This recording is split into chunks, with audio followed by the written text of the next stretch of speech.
दोस्तों, जैसे कि आपने अभी खूबसूरत दृश्यों को देखा, तो मैं आपको बताना चाहूँगा कि आज हम महाबलेश्वर की यात्रा में हैं और महाबलेश्वर के प्रमुख स्थानों को हम आज घूमेंगे।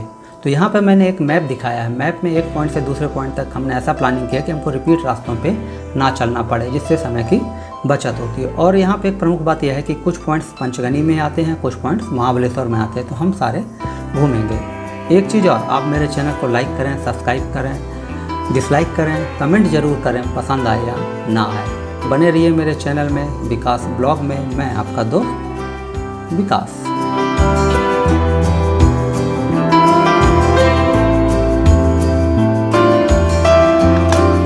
दोस्तों, मैं आपको बताना चाहूँगा कि हमारा पहला जो पॉइंट है हैरिसन फॉली पॉइंट या क्लिफ हैंगर पॉइंट भी इसको बोलते हैं। तो चूँकि हम जिस रास्ते से आ रहे थे, तो पहला पॉइंट हमारा यही पड़ता है पंचगनी के स्टार्ट पे। और यहाँ पे जब हम एंट्री करते हैं, 50 रुपये यहाँ पे पार्किंग लगती है। तो पार्किंग पे करने के बाद हम आगे आते हैं, तो ये छोटा सा एक प्लेटू है जहाँ से आपको हिल के काफ़ी खूबसूरत व्यू दिखाई पड़ते हैं और हवा भी काफ़ी ठंडी चल रही थी।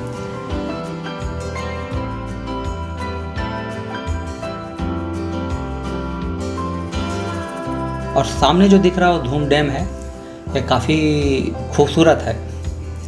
यहाँ पे एक चीज़ और मैं बताता हूँ कि यहाँ पे पैराग्लाइडिंग होती है, तो आप यहाँ पे पैराग्लाइडिंग का भी लुत्फ़ ले सकते हैं। और एक नोट करने वाली पॉइंट ये है कि चूँकि ये काफ़ी पुरानी जगह है, यहाँ पे अंग्रेज रहा करते थे, तो यहाँ पे बहुत सारे पॉइंट्स जो हैं उन्हीं के नाम पे हैं। दोस्तों, हमारा नेक्स्ट पॉइंट था सिडनी पॉइंट। सिडनी पॉइंट में जब हम पहुँचते हैं तो पंचगनी के एंट्री फीस 100 रुपीज़ भी पे करनी पड़ती है और यहाँ पे पार्किंग का कोई चार्ज नहीं है। सिडनी पॉइंट पे जब हम ऊपर आते हैं तो फव्वारा दिखाई देता है, उसके बाद हैंगिंग ब्रिज आता है। हैंगिंग ब्रिज से जो हिल के व्यू हैं काफ़ी खूबसूरत दिखाई देते हैं, दोनों साइड पे व्यू। और हैंगिंग ब्रिज का भी आप लुत्फ़ ले सकते हैं। और मौसम की बात करें तो मौसम तो बहुत ही अच्छा है। यहाँ पे एक चीज़ और नोट करने लायक है कि यहाँ पे एक शूटिंग पॉइंट है, जहाँ पे एक दूरबीन लगा के 30 रुपीज़ पर पर्सन पे वो आपको दिखाते हैं। तो यहाँ से जो जो डैम है उसके चारों तरफ के एरिया में बहुत सारी फिल्मों की शूटिंग हुई है, जिसमें दबंग है, बाजीराव मस्तानी है, स्वदेश है। तो जो इन फिल्मों में गाँव जो दिखाए गए तो वो इसी जगह पे है। और धूम डैम पे जो लास्ट में बाजीराव मस्तानी का सीन था। दोस्तों, हमारा नेक्स्ट पॉइंट था टेबिल लैंड। टेबिल लैंड पे आपको पांडव चूल्हा, शूटिंग पॉइंट, पांडव फीट, साइट सीइंग के अलावा यहाँ पे हमको टाइगर केव्स भी देखने को मिलती है, जो कि यहाँ पे 2 केव है। तो हमने यहाँ पे एक बग्घी की थी घूमने के लिए, जिसको हमने 700 रुपीज़ पे किया था। तो उसमें हमको पहले वो लेके जाता है जाइंट्स किचन, जो कि आप देख रहे हैं। जाइंट्स किचन में मानना था कि बहुत लोगों का खाना बनाया जाता था उस समय में, या पांडव चूल्हा भी बोलते हैं। दूसरा ये पांडव फुटप्रिंट है। तो ऐसा मानना है कि पांडव अपने वनवास के समय यहाँ पे आए थे, तो ये उनके फुटप्रिंट है, ये देखना चाहिए। काफ़ी करीब में आता है। जो टेबिल लैंड का एरिया है करीब 6.5 किलोमीटर का है, इसलिए हमने यहाँ पे बग्घी की थी और उसमें हमने यहाँ पे घूमा। और जब आते यहाँ पे हम पहुँचते हैं तो ये जो पॉइंट्स है, यहाँ से बहुत सारे शूटिंग पॉइंट्स है, जिसके बारे में हमको बताया गया। राजा हिंदुस्तानी की शूटिंग हुई है, इस टेबिल टॉप पे वेब सीरीज की शूटिंग होती रहती है। तो चूँकि महाबलेश्वर में हज़ारों फिल्मों की शूटिंग हो चुकी है आगे, और आने वाले दिनों में हज़ारों फिल्मों की शूटिंग होती रहेंगी। खूबसूरत जगह है। तो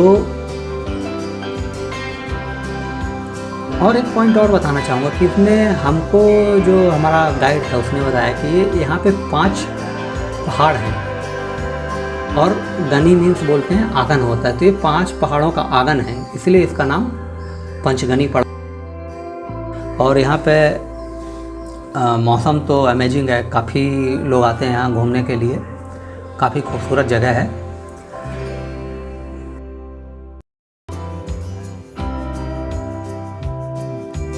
तो ऐसा टोटल करीब आपका 6.5 किलोमीटर का टोटल राउंड है।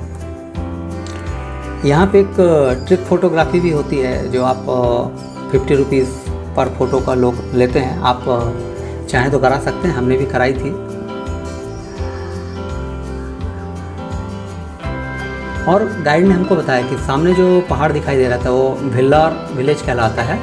इस विलेज की खासियत यह है कि यहाँ पे जो सारे घर हैं सभी घरों में लाइब्रेरी है और यहाँ पे बुक्स पढ़ने के लिए मिलती है। और पंचगनी को ऐसा माना जाता है कि एशिया का सबसे बड़ा एजुकेशन सेंटर है। सबसे ज़्यादा बोर्डिंग स्कूल यहीं पे हैं जहाँ पे लोग पढ़ने के लिए आते हैं।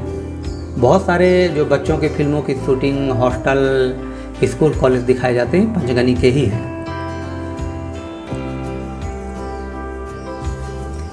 इसके बाद हमारे बग्घी ने हमको वहाँ से लेकर हमको टाइगर केव्स जाने के लिए वहाँ पे ड्रॉप किया।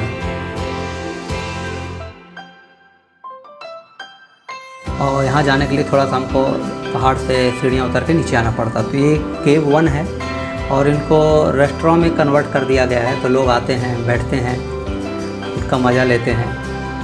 दूसरी बात कि यहाँ पे केव में जाने के लिए पर पर्सन 10 रुपीज़ लगता है। 5 साल से कम बच्चे का नहीं लगता।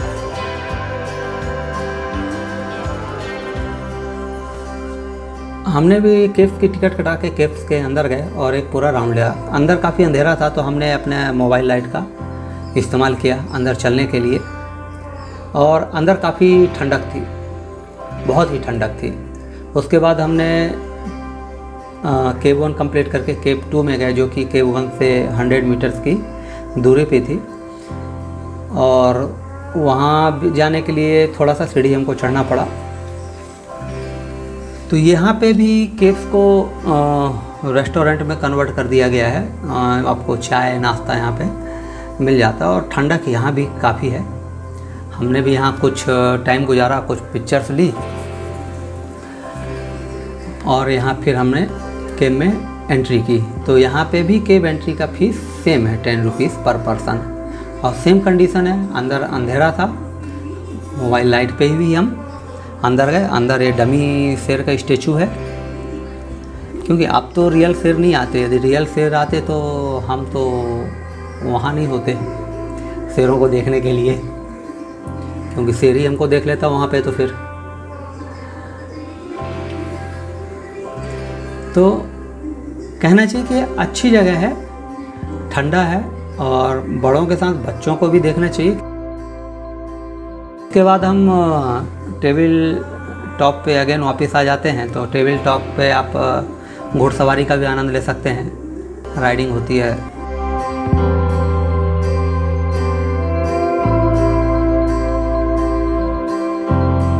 अभी समय 2:30 हो चुका था, तो हमने प्लानिंग की अपने होटल जाने का। और हम ये टेबल टॉप देखने के बाद अपने होटल गए। होटल में जाके हमने थोड़ा सा स्नान किया। स्नान करने के बाद थोड़ा हमने आराम किया। तो हमारा नेक्स्ट पॉइंट था मैप्रो गार्डन, जो कि हमारे होटल से 2.5 किलोमीटर की दूरी पे है। तो हम मैप्रो गार्डन पे आए। मैप्रो गार्डन पे बहुत ही खूबसूरत गार्डन बना हुआ है। बेसिकली ये मैप्रो का जो प्रोडक्ट मार्केट में अवेलेबल है उनका है। और यहाँ पे सारा जो प्रोडक्ट है, जो फ्रूट से बना हुआ प्रोडक्ट है, बेसिकली स्ट्रॉबेरी जो यहाँ से बहुत मात्रा में पाई जाती है, तो उसका इस्तेमाल होता है यहाँ पे। तो हमने भी इस गार्डन पे थोड़ा सा पहले हमने यहाँ का नज़ारा लिया, चारों तरफ घूमा। घूमने के बाद फिर हमने यहाँ जो एक रेस्टोरेंट है अंदर में, तो उसका लुत्फ़ लेने का प्लान किया। तो हम फेमस जो स्ट्रॉबेरी आइसक्रीम मिलती है वो खाएंगे, बट वो मिली नहीं। तो हमने उसके जगह हॉट ब्राउनीज़ ली और बहुत ही टेस्टी थी। फर्स्ट टाइम खाया था मैंने, और मैंने क्या, मेरे साथ मेरे वाइफ बच्चों ने फर्स्ट टाइम ही खाया था, इसमें कोई वो बात नहीं है, बहुत ही टेस्टी थी। उसके बाद हम जो इनका प्रो गार्डन्स का, जहाँ पे बहुत सारे प्रोडक्ट रखे हुए हैं, वहाँ पे गए। मतलब फेरेरो चॉकलेट्स वगैरह मिलती हैं, तो आप उसको परचेज कर सकते हैं। नेक्स्ट पॉइंट था पारसी पॉइंट। हम पारसी पॉइंट पे गए, तो यहाँ भी गार्डन है, काफ़ी जगह है बैठने के लिए, क्योंकि जनरली लोग शाम पे आते हैं, ठंडी हवाएं चलती हैं, सनसेट भी यहाँ से भी दिखाई पड़ता है। और यहाँ से हिल व्यू काफ़ी अच्छा है। यहाँ धूम डैम भी दिखाई पड़ता है। यहाँ आई लव पंचगनी का बोर्ड लगा है, जहाँ पे हमने भी कुछ अपनी फ़ोटो क्लिक की। यहाँ पे भी एक हैंगिंग ब्रिज है, जहाँ पे बच्चे लोगों ने काफ़ी इस चीज़ का आनंद लिया। बच्चे काफ़ी इंटरटेन हुए हैंगिंग ब्रिज पे, कहना चाहिए। उनको काफ़ी अच्छा लग रहा था। तो और साइड में भी एक ब्रिज बना है जहाँ से आपको हिल का व्यू काफ़ी अच्छा दिखाई देता है। तो बहुत लोग आते हैं यहाँ पे भी, आप 1.5-2 घंटा बहुत आराम से गुजार सकते हैं। और एक खासियत बात है, यहाँ पे आप भविष्य बताने वाले बहुत लोग मिलते हैं। तो ये आप पे डिपेंड करता है आप उनसे भविष्य जानना चाहते हैं नहीं। बट अल्टीमेट ये कहना चाहिए कि जितने भी पॉइंट्स हैं, मैंने अभी सुबह से लेकर अभी तक जितने भी पॉइंट्स घूमे, यहाँ से सभी का जो व्यू है धूम डैम है उसके साइड का है, वहीं की सारी वैली दिखाई पड़ती हैं और डैम दिखाई पड़ता है, जो कि बहुत ही खूबसूरत है।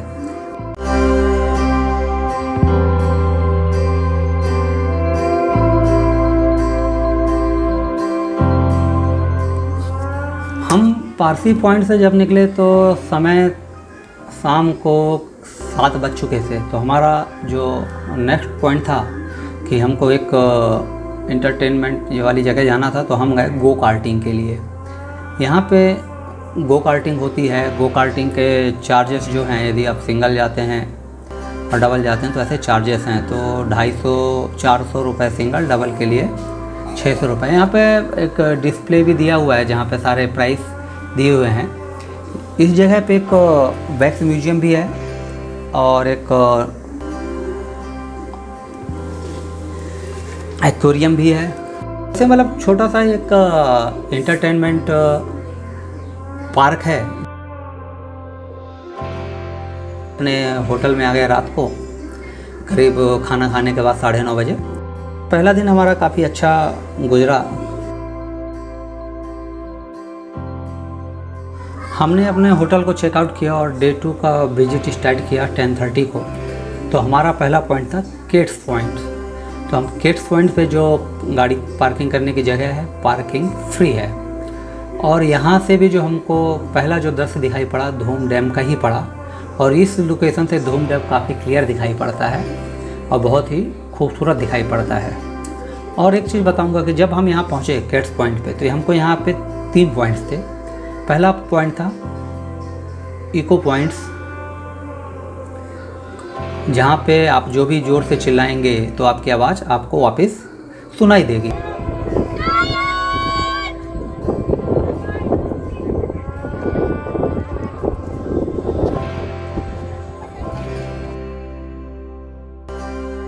तो कुछ लोग ट्राई कर रहे थे ज़ोर से साउट करने की, बट आवाज़ का रिप्लाई तो सुनाई नहीं दिया। शायद वो सही जगह या सही पॉइंट से नहीं कर रहे थे, इसलिए आवाज़ उनकी वापस नहीं आ रही थी। हमने ट्राई नहीं किया। उसके बाद हम गए तो यहाँ पे ऑलिव वेल की 3 चेयर रखी हुई थी, जिसमें पर पर्सन 20 रुपये दे के फ़ोटो खिंचा सकते हैं। सामने आप देखेंगे गोलमाल बाइक खड़ी हुई है, इसका भी सेम प्राइस है, 4 लोग बैठ सकते हैं 20 रुपये पर पर्सन के हिसाब से। तो काफ़ी लोग यहाँ आते हैं और इसका लुत्फ़ लेते हैं। उसके बाद हमारे सामने था किड्स पॉइंट्स। तो हम किड्स पॉइंट पे गए। किड्स पॉइंट से जो वैली का व्यू है वो साइड में दिखाई देता है। एक तो धूम डैम जिस साइड है उस साइड भी, और दूसरा धूम डैम का अपोजिट साइड भी, मतलब विपरीत दिशा में भी हमको हिल दिखाई पड़ती हैं। और कहना चाहिए उसी का पानी जो डैम का आगे बह के जाता है, उसी वैली का वो रास्ता है जो आगे हमको दिखाई पड़ता है। तो काफ़ी खूबसूरत है ये।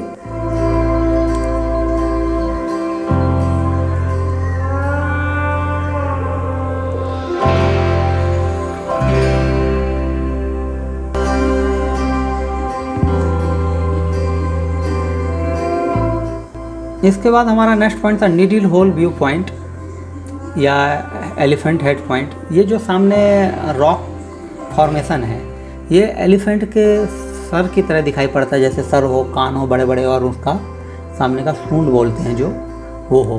तो इसको एलिफेंट हेड पॉइंट भी बोला जाता है और नीडल होल पॉइंट भी बोला जाता है, जो कि इस जगह से सामने दिखाई दे रहा है। और वो जस्ट केट पॉइंट्स के नीचे है, वहाँ पे आप देख रहे होंगे लोग वहाँ खड़े हैं, वो केट्स पॉइंट्स हैं। और इस पॉइंट से वो पॉइंट दिखाई देता है, इसलिए इसको एलिफेंट नीडल पॉइंट बोलते हैं।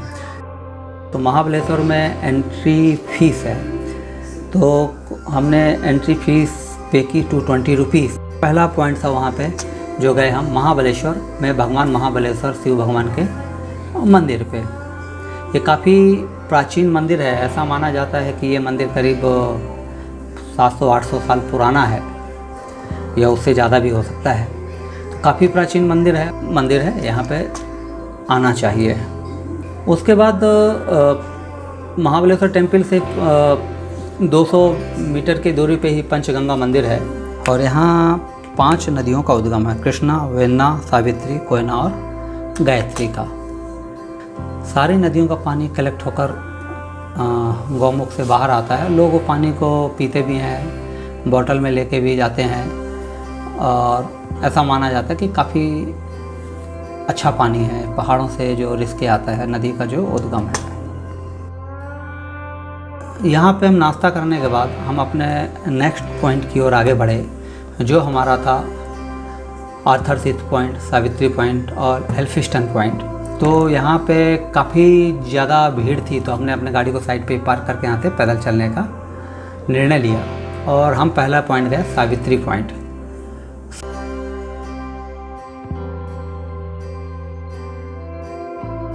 काफ़ी खूबसूरत दिखाई देती है इस वैली के दृश्य और यहाँ पे काफ़ी लोग थे और कंटिन्यू आ ही रहते। आपने रास्ते में देखा काफ़ी भीड़ थी।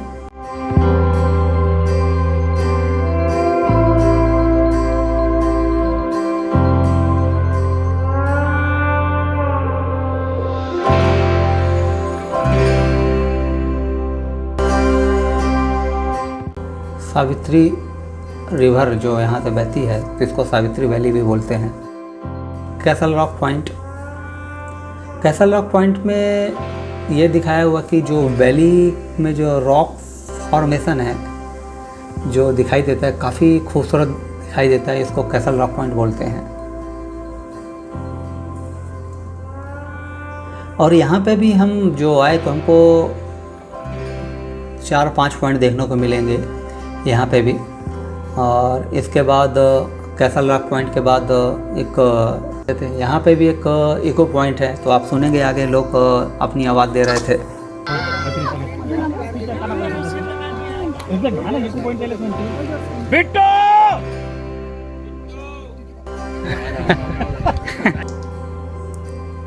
लोग आवाज़ लगा रहे थे। आर्थर सीट पॉइंट है, यहाँ पे आप गाइड कर सकते हैं, जो कि उसकी कीमत यहाँ पे लिखी हुई है। और इको पॉइंट से ही हमको आर्थर सीट पॉइंट भी दिखाई पड़ता है। ये है Malcolm point, view point, Arthur seat point, Torna Ghat, Pratapgarh और सावित्री वैली। यहाँ से इतने सारे पॉइंट दिखाई पाते हैं। हमारा नेक्स्ट पॉइंट था tiger spring point. Tiger spring point में क्या है कि पहाड़ से रिस के पानी आता है, तो वहाँ पे एक माता श्री बैठी हुई थी जो पानी को वहाँ पे कलेक्ट करती हैं और लोग ये पानी को पीते भी हैं। हमने भी 5 रुपये दे के इस पानी का टेस्ट किया। 5 रुपये गिलास दे रही थी। तो पानी काफ़ी ठंडा था और स्वीट भी था, मीठा था, नीचे काफ़ी मिनरल से भरपूर पानी था। इसके बाद हम आर्थर सीट पॉइंट पे पहुँचे। आर्थर सीट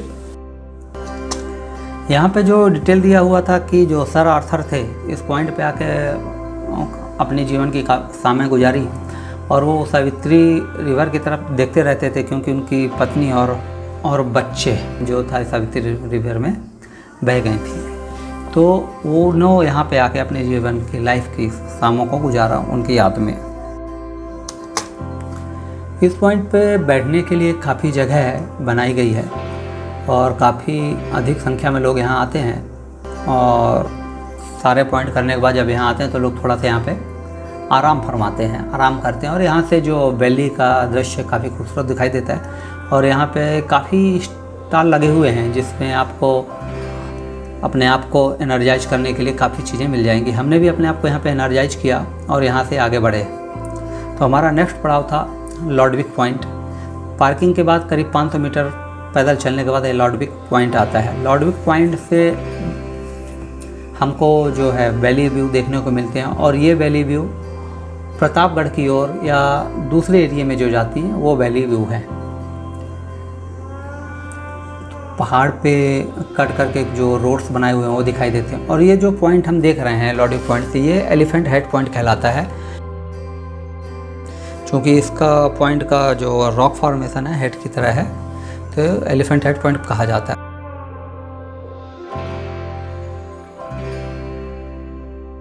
उसके बाद हम पहुँचे बॉम्बे पॉइंट। बॉम्बे पॉइंट इसलिए फेमस है क्योंकि यहाँ लोग शाम को सभी पॉइंट घूमने के बाद आके यहाँ बैठते हैं, अपनी थकान दूर करते हैं। यहाँ भी स्टॉल लगी हुई हैं, अपने आप को एनर्जाइज करते हैं लोग। और इस पॉइंट से ऐसा माना जाता है कि मुंबई दिखाई पड़ता है रात में, इसलिए इसको बॉम्बे पॉइंट बोलते हैं। और यहाँ का सनसेट जो होता है बहुत ही खूबसूरत होता है, तो लोग यहाँ आते हैं, सनसेट देखते हैं शाम को, और सनसेट देखने के बाद फिर अपने अपने होटलों में आराम करने के लिए चले जाते हैं। बट हम यहाँ से 5:30 बजे निकले और हमने सनसेट रास्ते पे देखा, क्योंकि ये हमारा दूसरे दिन के सफ़र का आखिरी पॉइंट था, सनसेट पॉइंट। और ये सनसेट पॉइंट से हम निकल के सीधे अपने घर की तरफ प्रस्थान कर देते हैं और हमारी यात्रा यहीं पे समाप्त होती है। कंक्लूज़न ये है कि हमने काफ़ी पॉइंट्स घूमे इन 2 दिनों में, थकान बिल्कुल महसूस नहीं हुई, हमेशा अपने आप को एनर्जाइज फील किया। यहाँ का वातावरण इतना बढ़िया है, खूबसूरत है, और लोगों तो वैसे भी कहते हैं, मानते हैं, और हमने भी एक्सपीरियंस किया कि पहाड़ों पे हवा बहुत स्वच्छ होती है। और वैसे भी महाबलेश्वर पंचगनी में जो पेड़ हैं वो दिन के 20 घंटे ऑक्सीजन देते हैं, तो यहाँ का वातावरण बहुत ही शुद्ध है और बहुत ही लोग एनर्जाइज अपने आप को महसूस करते हैं। तो बहुत खूबसूरत जगह है, यहाँ पे जाना चाहिए, घूमना चाहिए।